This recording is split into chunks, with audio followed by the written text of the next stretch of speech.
already been created. So, let's go ahead and create a subfolder in the user acceptance testing section. After clicking the new folder icon, I can enter the name of the subfolder. The subfolder name is free text, but must be unique within the parent folder. You should coordinate with the quality manager to decide what naming convention is best for your system. If needed, we can also move folders around just like in Windows Explorer. Simply drag and drop the folder, and the folder is moved. Now let's look at creating a simple test. Before creating my test, I'm going to create a new subfolder for it. Folder naming for this system is based on the URS section relating to the process being tested. Now with the folder selected, I click New Test and enter the test name. The test name should be of format: test type, unique number, test description. I will take the unique number from the system-generated test ID after the test is created. For now I will enter XXX as a placeholder. And finally I enter the test title, which should clearly indicate the purpose of the test.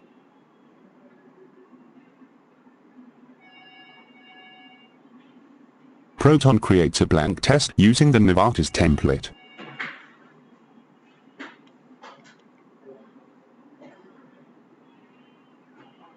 Now we can use the system-generated test ID as a unique identifier in the test name. I simply right-click the test and select Rename. I remove the placeholder and enter the test ID.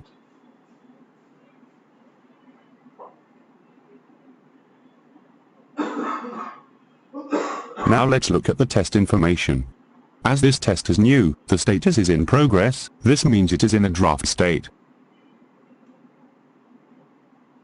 Let's look at the test case type. This will impact the number of reviewers required for the test, and any related test results. For example, if I change the test case type to PQ, and refresh the view, you can see that an extra reviewer is now required. I want to create a functional test, which is type OQ, so let me reset the test type and refresh. The number of reviewers for each test type is project specific. If I know who the reviewer should be for my test, I can select them now. If not, I can always enter it later. Okay, now let's look at the test description. First we need to describe the objectives of this test. A short description of the function, feature or requirement being tested. Here we can also indicate any negative, boundary or stress test objectives that are to be achieved.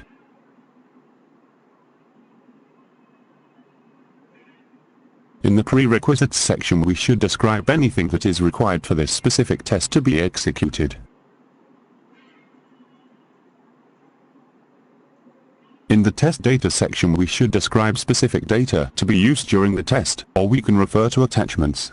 Next we can start adding the actual test steps. To add a test step, click the new step icon to display the step editor. This creates a new step that is automatically numbered. First we should enter the step description, detailing the actions to be performed for the test step.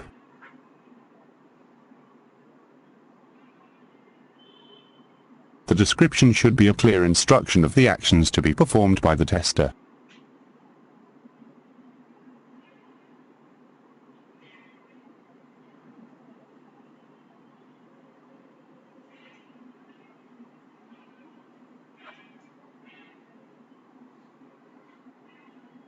Next we define the expected result for the step.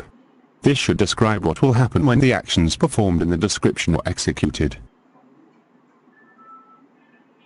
It is recommended that each action should have an expected result defined. The final part of the step creation is to indicate if this step is a verification point. A verification point is a step that shows that the test objective, or part of it, is met or not met. Selecting yes will inform the tester that evidence of the actual result must be attached to the step during execution. Examples of evidence that may be attached include screen prints, reports or log files. This step is not a verification point, so I will select no, and move on to the next test step by clicking the new step icon. Now I have the next step created. Note that the step number is automatically incremented. I will now enter the description and expected result. The description and expected result fields can have rich text formatting.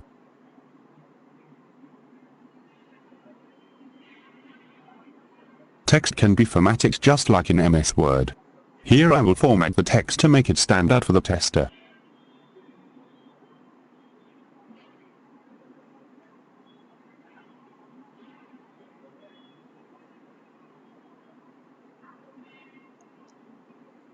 This step will require a screenshot as evidence, so I select yes for the verification point. Up to this point, the test has been checked out, meaning it was locked and could only be changed by me. I need to check in the test when I have finished working on it. Checked out tests are shown by patlog icon next to the test name. A green patlog icon shows the test is checked out by me. A red patlog shows tests checked out by someone else. I can also see the total tests I have checked out in the top right of the test plan. I can enter a reason for change if I want. Then click OK. Proton checks in the test. Other users can now see the changes I have made, and if they are test designers, they can check it out and make their own changes.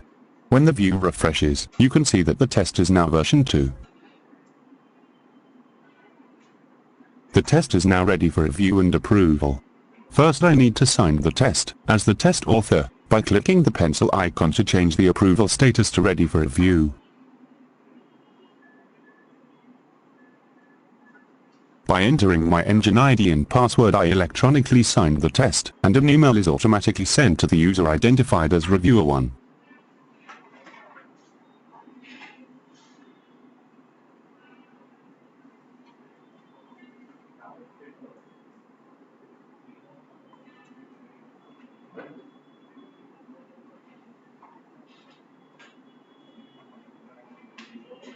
When I refresh my view, I can see that the status of the test has changed to ready for review by reviewer 1.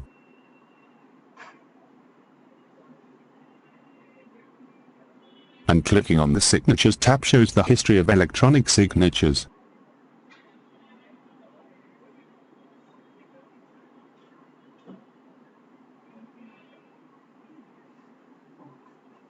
This is the end of test creation.